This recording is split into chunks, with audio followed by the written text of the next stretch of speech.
भगवान श्री कृष्ण की कुछ अनमोल वचन ध्यान से सुनिएगा दोस्तों। मैंने ही इस सृष्टि की रचना की है, मैंने ही इसका पालन पोषण करता हूँ और मैं ही इस सृष्टि का विनाश अर्थात अंत करता हूँ।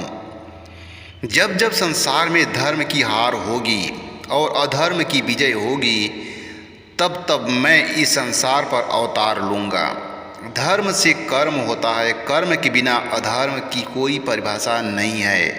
हमारी आस्था की परीक्षा तब होती है जब हम जो चाहे वो हमें न मिले और फिर भी हमारे दिल के प्रभु के लिए शुक्रिया ही निकले।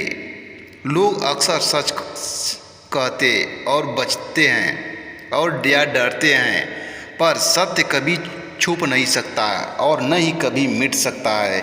कितना भी छुपा लो पर सच तो उजागर ही हो जाएगा।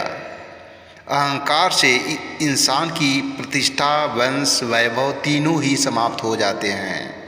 आत्मा अमर है, इसलिए मरने की चिंता कभी मत करो। आत्मा का अंतिम लक्ष्य परमात्मा से मिलन होता है। सत्य कभी भी नष्ट नहीं हो सकता है। मौन सबसे अच्छा उत्तर है। ऐसे व्यक्ति के लिए करें जो आपके शब्दों को महत्व नहीं देता। नर्क जाने के 3 द्वार: काम, क्रोध, लोभ। कर्म करो पर फल की चिंता मत करो। समय कभी भी किसी के लिए नहीं रुकता।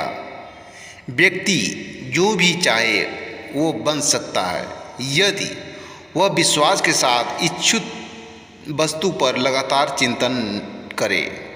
मन की हालत, मन की हलचल, होश, सांस और भावनाओं के माध्यम से भगवान की शक्ति सदैव तुम्हारे साथ है।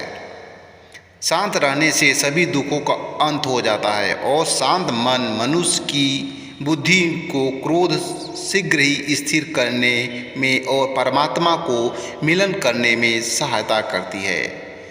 जो सच पर आधारित होती है उसे कहने, करने और मानने से भी हमें नहीं डरना चाहिए। प्रेम सदा ही माफ़ी मांगना पसंद करता है और अहंकार सदा ही माफ़ी सुनना पसंद करता है। एक बार किसी को भी माफ़ करके अच्छे बन जाओ, लेकिन दोबारा उसी इंसान पर कभी भरोसा करके बेवकूफ़ ना बनो। धर्म केवल हमें रास्ता दिखाता है, परंतु मंजिल तक तो कर्म ही पहुंचाता है। धन्यवाद।